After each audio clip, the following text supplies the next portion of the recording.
What made a frightened bride stand alone in the freezing dark, with a pistol in her hand, just hours after arriving at the Cowboy's ranch? A gunshot cracked through the Wyoming night, sending a flock of chickens fluttering from the coop. Caleb Dawson froze beside the barn as icy wind cut through his coat. 50 yards away, Ruby Hayes stood motionless behind the stable, her small revolver pointed toward the valley road. Her breath drifted in pale clouds. She wasn't looking at the ranch. She was waiting for someone. And when a distant shape appeared through the falling snow, she did something Caleb never expected. If you enjoy heartfelt Western love stories, come ride along with us. The train from Cheyenne arrived late, hissing steam into the cold Wyoming air as evening settled over Silver Junction. Caleb Dawson stood near the end of the platform, with his hat pulled low and his hands buried inside his coat pockets. The wind carried the smell of coal smoke and wet timber from the freight yard. Around him, families greeted travelers. Children ran between crates. A ranch hand loaded feed sacks onto a wagon. Caleb waited alone. At 41, he had grown used to standing alone. When the last passenger stepped down, he almost missed her. She was small, much smaller than he expected. A worn brown coat hung loosely from her shoulders.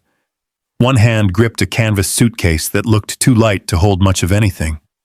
Her dark eyes moved across the station before settling on him. "Miss Hayes?" Caleb asked. She nodded. "Caleb Dawson." Another nod. That was all. The ride to Cedar Bluff Ranch took nearly 3 hours. The wagon rattled over frozen wagon tracks, while the Absaroka Mountains darkened against the evening sky. Pines crowded the ridges. Snow still lingered in patches beneath the trees.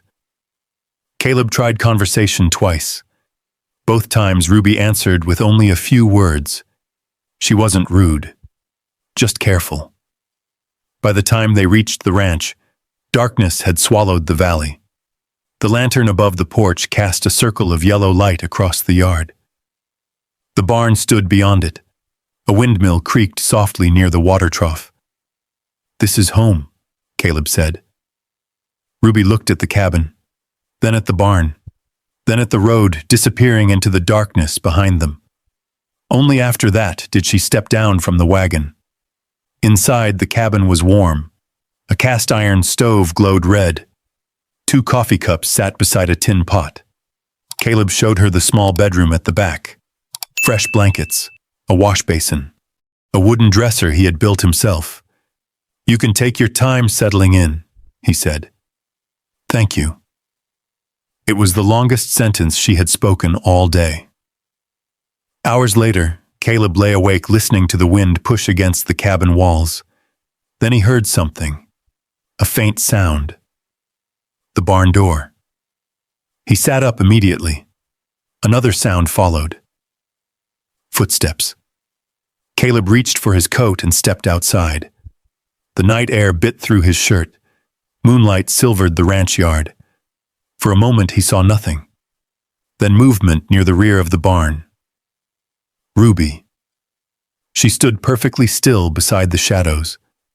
One hand held a small revolver, not lowered, not trembling. Ready.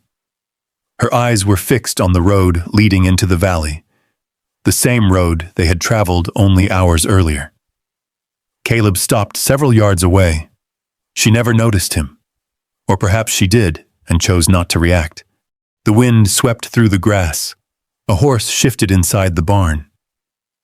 Ruby continued staring into the darkness as if expecting riders to emerge at any moment. Not nervous. Waiting. After several long seconds, she finally lowered the revolver. Only then did she turn. Their eyes met. A flicker of surprise crossed her face. Neither spoke. Caleb simply nodded once. Ruby nodded back. Then both returned to the cabin. The next morning, dawn arrived cold and clear.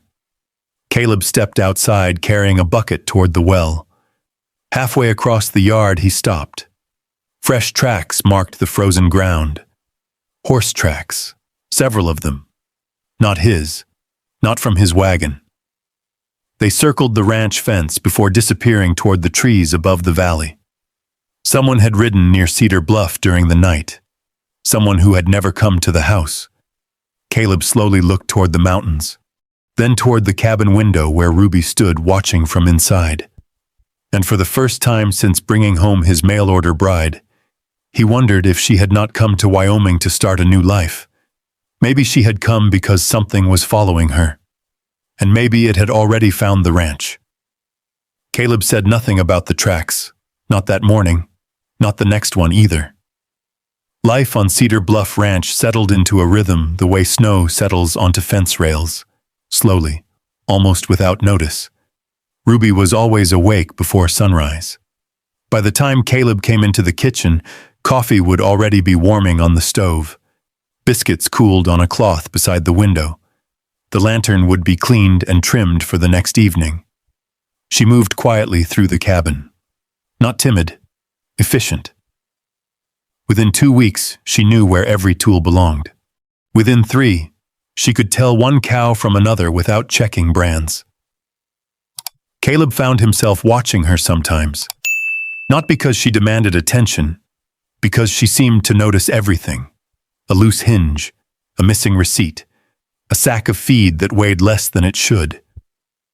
Nothing escaped her. One evening, Caleb sat at the table balancing ranch expenses. Numbers had never been his favorite thing. He rubbed his forehead and stared at the page. Without a word, Ruby reached across the table. She glanced at the ledger. Then she turned it around and corrected 3 figures with a pencil. Caleb looked at her. "You did that in your head?" She shrugged. It wasn't difficult. He stared for another second, then laughed quietly. "No wonder I never balanced these books." For the first time, a small smile appeared. It vanished almost immediately. But Caleb saw it, and somehow the cabin felt warmer afterward. A month later, they rode into Silver Junction for supplies. The town sat beneath gray clouds and smelled of horses, coal smoke, and fresh bread from the bakery near Main Street. Caleb stopped at Miller's feed store. Ruby crossed the street toward Martha Reed's sewing shop. Martha was one of the few people in town who welcomed her without questions. The bell above the shop door jingled. Ruby stepped inside.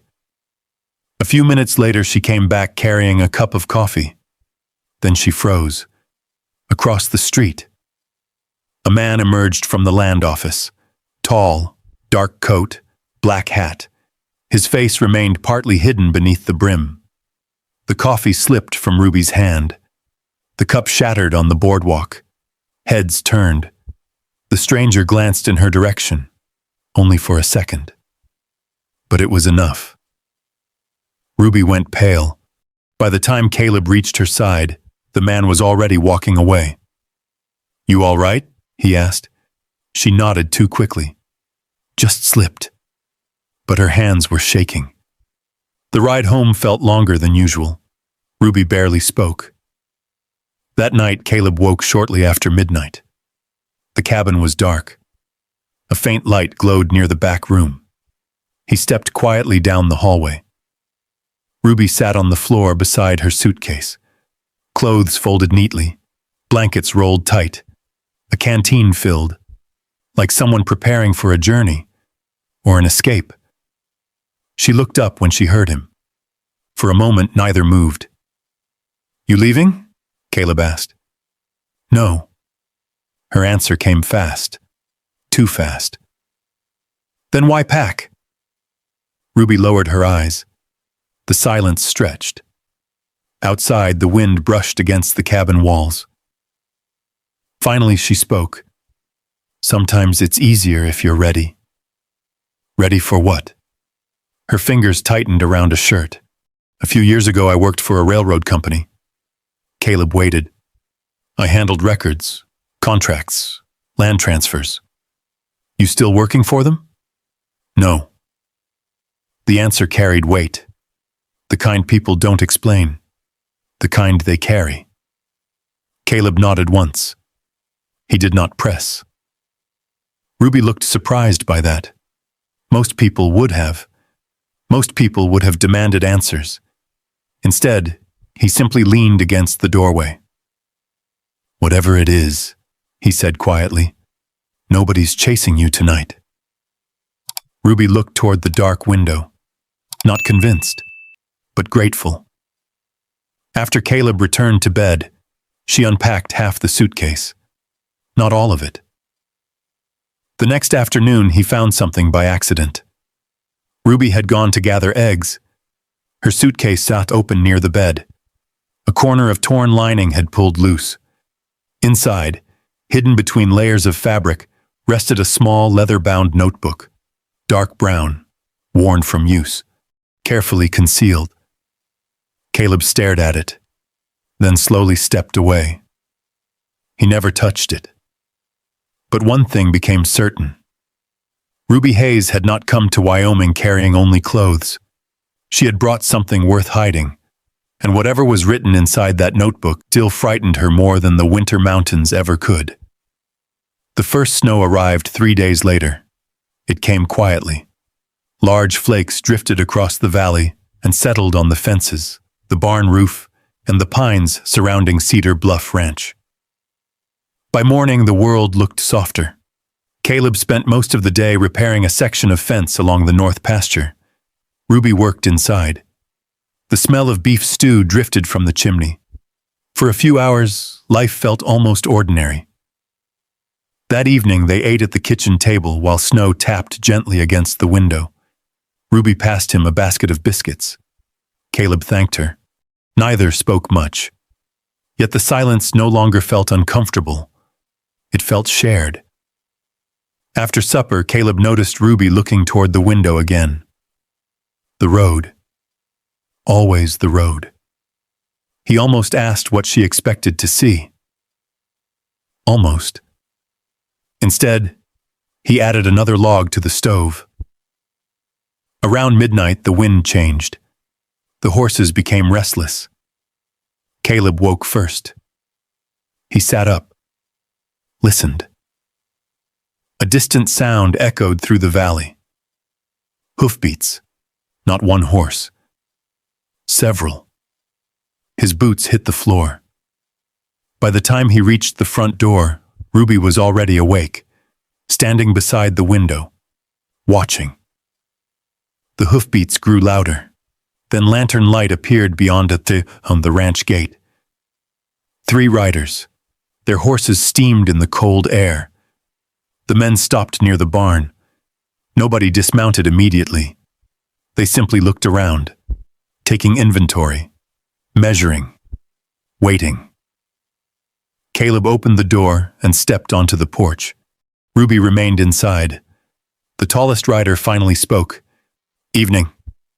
"Bit late for visitors," Caleb replied. The man smiled, not warmly. "We're looking for someone." The other 2 riders remained silent. Their eyes moved from the barn to the house and back again. "Who?" Caleb asked. "A woman." The word hung in the cold air. Inside the cabin, Ruby stood perfectly still. "Name?" Caleb said. The rider shrugged. "Names change." Something passed across Ruby's face. Fear. Recognition. Gone almost as quickly as it appeared. The rider continued. "She worked for a railroad company. Took documents that didn't belong to her." Caleb folded his arms. "Sounds like your problem." The man's smile faded. "We've come a long way. And you've got a long way back." For several seconds, nobody moved. Then one of the riders glanced toward the cabin window. His gaze lingered, a little too long. Finally, the leader gathered his reins. "If you see her, tell her people are still looking." The 3 riders turned their horses. Lanterns bobbed through the darkness, then disappeared down the valley road. The moment they were gone, Ruby sat down heavily in one of the kitchen chairs. Her hands trembled. Not much, just enough. Caleb poured coffee into 2 cups, set one beside her. Neither touched it immediately. Outside, the wind returned. Inside, the stove crackled softly. Finally, Ruby spoke. They weren't railroad men. Caleb waited. They work for Horace Whitmore. The name meant nothing to him, yet the way she said it made the room feel colder. Who is he? Ruby stared into her coffee. A man who owns land all over Wyoming. A rancher? She shook her head. Worse. The words came slowly after that, like stones being carried uphill. Years earlier, she had worked as a secretary for one of Whitmore's companies. She handled contracts, property transfers, county records. At first, nothing seemed unusual. Then she began noticing patterns. Widows losing land after paperwork vanished. Settlers forced off property because deeds suddenly changed. Families discovering they no longer owned farms they had worked for years. Ruby copied records, compared signatures, matched dates. Eventually, she found proof. Not rumors. Proof. The notebook hidden inside her suitcase contained names, transactions, and documents tied directly to Horace Whitmore. And you took it? Caleb asked quietly. I copied everything. She looked toward the dark window. I thought somebody would stop him. Nobody had. Instead, people started asking questions about her, then following her, then hunting for her. So you answered a marriage advertisement? Ruby nodded. I needed to disappear. For a long moment, Caleb said nothing. The clock ticked softly on the wall. Snow whispered against the glass. Finally, he stood, walked to a hook near the door, removed a small brass key, then returned. He placed it beside her coffee cup. Ruby looked down. The house key, Caleb said. She stared at him. You aren't asking if I lied? You did. Aren't you angry? Caleb considered that, then shook his head. No. Ruby blinked. I don't understand. Seems to me you've had enough people demanding explanations. The room fell quiet. Neither knew what to say after that. Later they sat on the porch despite the cold, wrapped in blankets, watching moonlight spread across the snow-covered pasture. The valley below looked peaceful, almost harmless. For the first time since arriving at Cedar Bluff, Ruby stopped watching the road every few seconds. Not completely, but enough. When dawn arrived, Caleb stepped outside to feed the horses. The corral stood empty. Every horse was gone. The gate hung open. Several lead ropes had been cleanly cut. His stomach dropped. Then he saw the message, pinned to the barn door with a knife. 5 words scratched onto a piece of wood. We have found her. Caleb stared at the message. Behind him, the cabin door slowly opened. Ruby stepped outside. One look at her face told him she already knew. The hunt was no longer somewhere far away. It had reached Cedar Bluff Ranch. Caleb tore the warning from the barn door and folded it into his coat pocket. Neither he nor Ruby said much that morning. There wasn't much to say. The empty corral spoke for itself. They spent the next 2 days recovering horses scattered across neighboring pastures and creek beds. Snow melted under a pale winter sun. The work was hard and quiet, yet something had changed. Ruby no longer hid the revolver. Caleb no longer pretended nothing was wrong. One afternoon, Sheriff Owen Price rode up the valley road. His bay horse stopped beside the porch. Owen removed his gloves and accepted a cup of coffee from Ruby before speaking. 3 men matching your description were seen near Silver Junction, he said. Ruby lowered her eyes. Caleb remained still. Owen looked from one to the other. They aren't ranch hands. No, Ruby said quietly. They work for Horace Whitmore. The sheriff studied her for a moment, then nodded, as if confirming something he had already suspected. "Keep your doors locked," he said before leaving. The trouble began a week later. Caleb woke before dawn to the smell of smoke. Not wood smoke, something heavier. He opened the front door. Orange light flashed across the pasture. The hay barn was burning. "Ruby!" By the time she reached the porch, Caleb was already running. Snow hissed beneath his boots. The fire had caught the dry upper hayloft. Flames climbed into the dark sky. Inside the nearby pen, cattle bawled and pushed against the rails. Caleb grabbed an axe and started breaking boards loose. Ruby hurried toward the gate and helped drive the frightened animals into the open pasture. The fire spread fast, too fast, as if someone had wanted it that way. A loud crack echoed through the night. Part of the barn roof gave way. Caleb shoved the last steer clear of danger. Then a falling beam struck the ground beside him and knocked him hard against a support post. Ruby reached him seconds later. "Caleb!" He tried to stand. Failed. His shoulder hung awkwardly beneath his coat. The pain showed in his face even though he said nothing. "Sit down. I'm fine. You are not."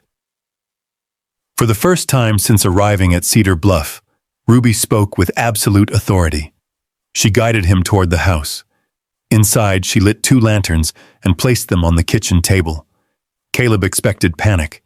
Instead, she rolled up her sleeves, opened a tin medical box from her suitcase, and began examining his shoulder with calm, practiced hands. His eyes narrowed. "You've done this before." Ruby didn't answer immediately. She checked his arm again, then nodded. "Years ago." The room fell silent except for the crackling stove. "My father knew a traveling doctor in Missouri," she said. "I helped him. Deliveries, injuries, sickness." Caleb watched her work. Every movement was steady. Every bandage neat. Every decision immediate. Suddenly dozens of small mysteries made sense. The way she noticed illness in livestock. The way she organized supplies. The way she never seemed surprised by injury. "You weren't just a secretary." "No." The answer was barely above a whisper. Outside, the barn continued burning. Inside, another truth had finally stepped into the light. The days that followed felt different. The damaged barn stood black against the snow. Neighbors stayed away. Fear traveled quickly through a valley. No one wanted Whitmore's attention. One evening, a storm arrived. Snow covered the ranch in white silence. Wind pushed against the cabin walls. Ruby sat beside the stove changing Caleb's bandages. The lantern light softened everything. Neither spoke for several minutes. Then Caleb broke the silence. "I was engaged once." Ruby glanced up. He stared into the fire. "She died during a fever outbreak." The words came slowly, like something carried for years. "I thought we'd have a house full of children." The wind rattled the windows. But life had other plans. Ruby tied off the fresh bandage. For a long moment she said nothing. Then she looked down at her hands. "I spent years believing nobody should get too close to me." Caleb waited. "Every place I went ended badly." Her voice almost disappeared. "So after a while I stopped expecting anyone to stay." The room grew quiet again. No declarations, no dramatic promises, just 2 lonely people sitting across from each other while snow drifted outside. Neither went to bed for a long time. Near midnight, hoofbeats sounded outside. A sharp knock followed. Caleb opened the door. Sheriff Owen stood there covered in snow. His face alone told them the news was bad. He stepped inside, removed his hat, then looked directly at Ruby. "Whitmore's made his move." Ruby's stomach tightened. "What happened?" Owen placed a folded document on the table. "The county judge signed an arrest order." Caleb stared at him. For what? Forgery, theft, fraud. The sheriff's jaw tightened. We all know the charges are nonsense. Ruby slowly unfolded the paper. The official seal glowed red beneath the lantern light. Outside, the storm continued. Inside, the truth settled heavily over the room. Horace Whitmore was no longer hiding in the shadows. He intended to take Ruby openly. And this time, the law was standing beside him. The arrest order remained on the kitchen table long after Sheriff Owen left. The lantern flame flickered beside it. No one touched the paper. Outside, wind pushed fresh snow against the porch steps.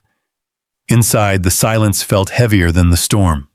Caleb sat near the stove with his injured shoulder resting against the chair. Ruby stood by the window, looking toward the dark valley road, toward the same road she had watched on her first night at Cedar Bluff, the road she had spent years fearing. Neither spoke for a long time. Then Ruby folded the document carefully. I can't let him destroy this place. Caleb looked up. He already tried. Because of me. Because he's a thief. Her eyes lowered, but she said nothing. The next morning she cooked breakfast as usual. Biscuits, coffee, salt pork. The ordinary routine felt strange, almost precious. Caleb noticed she cleaned the kitchen twice. Organized shelves that didn't need organizing.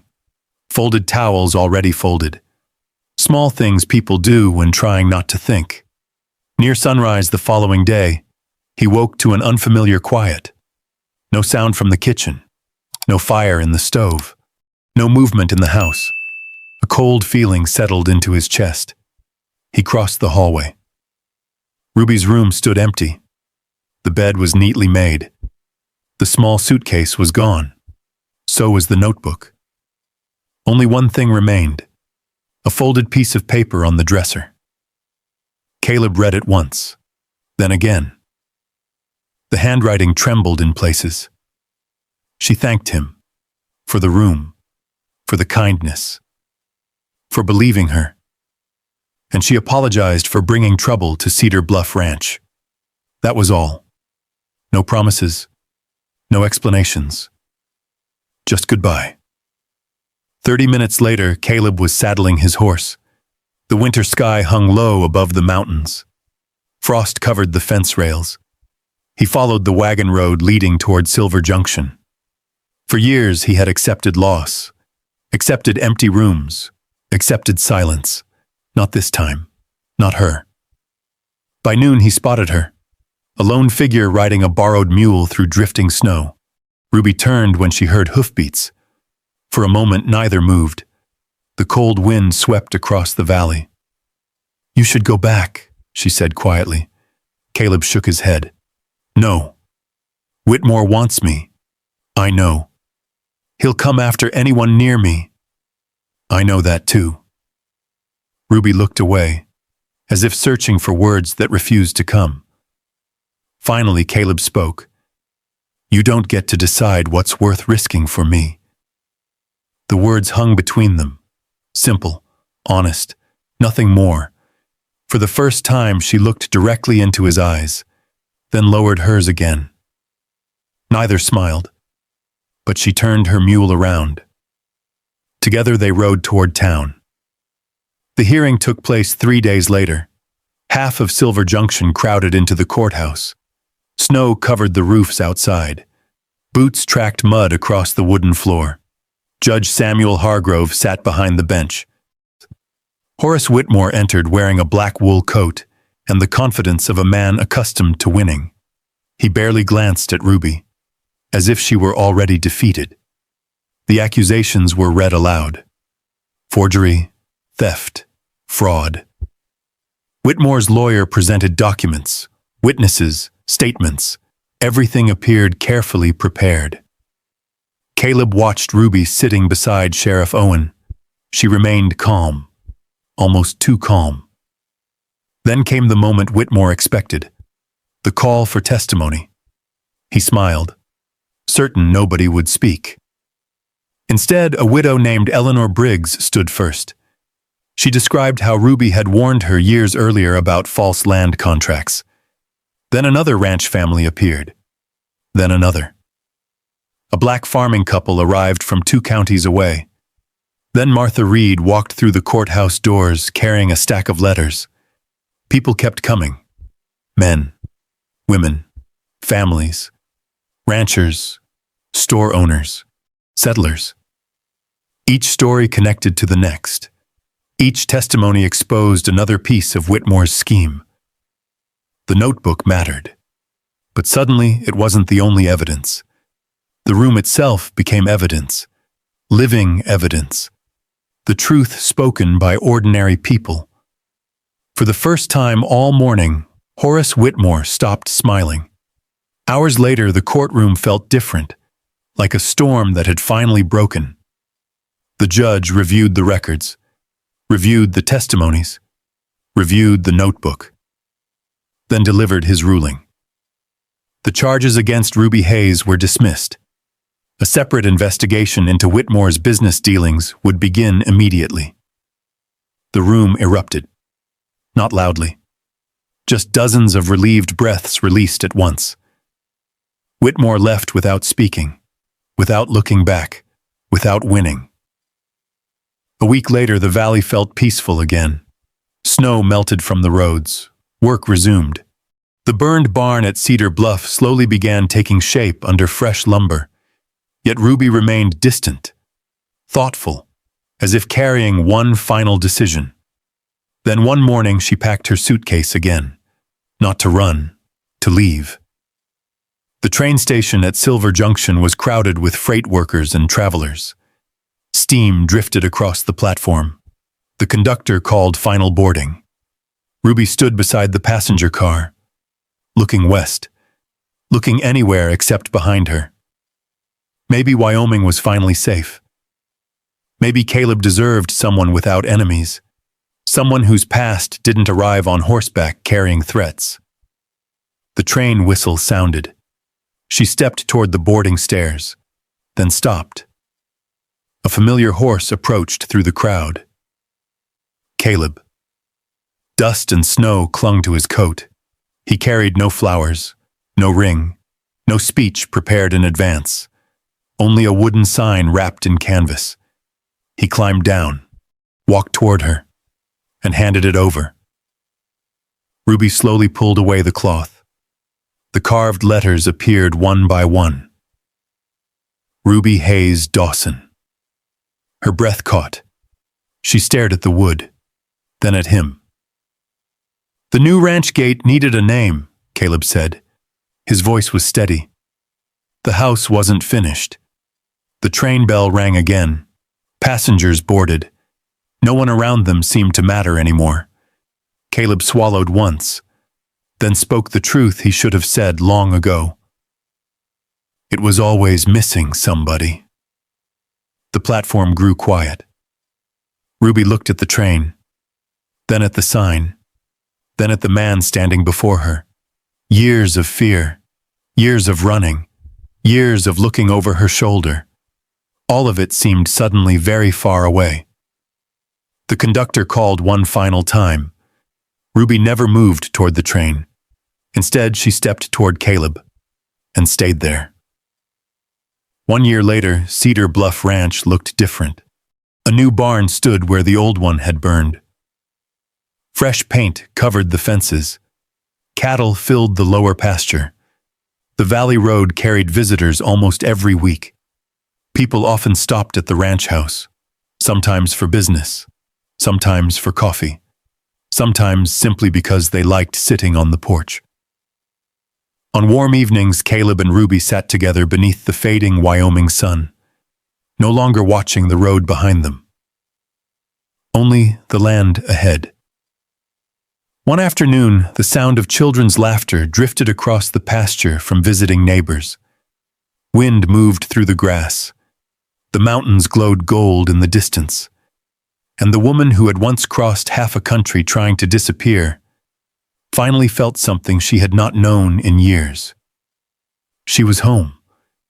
And maybe that's the part of the story that stays with you long after the last page is turned. Not the courtroom, not the fire, not the men who chased her across Wyoming, but the simple truth that a person can spend years running from danger, only to discover they were really searching for a place where they could finally rest. If you had been standing where Ruby stood that day at the train station, would you have boarded the train? Or would you have stayed and trusted the life waiting for you on the other side of fear? Caleb couldn't erase her past. Ruby couldn't give him back the years he spent alone. But sometimes healing doesn't arrive by fixing what was broken. Sometimes it arrives when someone quietly says, "You don't have to carry it by yourself anymore." That's what made their story matter. Not because they were perfect, not because life suddenly became easy, but because they chose to stay, to trust, to build something worth protecting together. Maybe that's what love looks like in the end. Not grand speeches, not fairy tales, just two people deciding that home is no longer a place. It's a person. If this story touched you, I'd love to know where you're watching from and what moment stayed with you the most. And if you enjoy stories about second chances, quiet courage, and the kind of love that grows through hardship instead of around it, I hope you'll join me again. There are still many heartfelt journeys waiting beyond the next trail, and I'd be honored to share them with you.